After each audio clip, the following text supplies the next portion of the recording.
Hello praise the lord. आज चाहिँ म फिस करीको रेसिपी सेयर गर्दैछु। अनि मैले फ्रोजन फिस लिएर आएर पानीमा राखेर अनि यसलाई चाहिँ पखालेर नुन र बेसारले म्यारिनेट गरेर 1-2 घन्टाको लागि राखिदिएको छु। अनि अहिले चाहिँ रेडी भयो। अनि मैले अलिकति लेमन हाल्छु, अगाडि हाल्नु बिर्सेछ। अनि यसमा हल्का तेलमा मात्र फ्राई गर्ने, हल्का मात्रै। अनि यसको लागि चाहिँ अब मसलाहरू तयार गर्ने। अनि मलाई चाहिँ ब्लेन्ड गरेको मनपर्छ, स्वाद पनि राम्रो दिन्छ।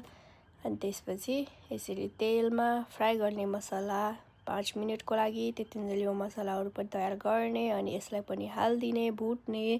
त्यसपछि मैले चाहिँ थोरै मात्र टोमेटो हालेको छु, मसँग यति मात्रै थियो। अनि अब तातो उमालेको झोलमा अघि फ्राई गरेको फिस हालिदिने। अनि अब यसलाई चाहिँ चम्चाले चलाउनु हुँदैन किनकि फुट्छ नि त, त्यही भएर चाहिँ म यसरी हल्लाएर यसलाई मिक्स गर्दैछु। त्यसपछि 5-10 मिनट उमाल्नु दिने। त्यसपछि रेडी भयो। अब जाडोमा तातो तातो भातसँग सर्भ गरेर यसरी खाने।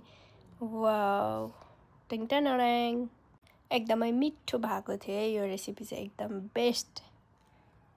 तर काँडाहरू चाहिँ अलिकति होसियार गरेर खानु पर्दो रहेछ। मेरो दाँतको बिचमै ठाडो परेर घुसेको थियो, अहिलेसम्म दुखिरहेछ, के गर्नु।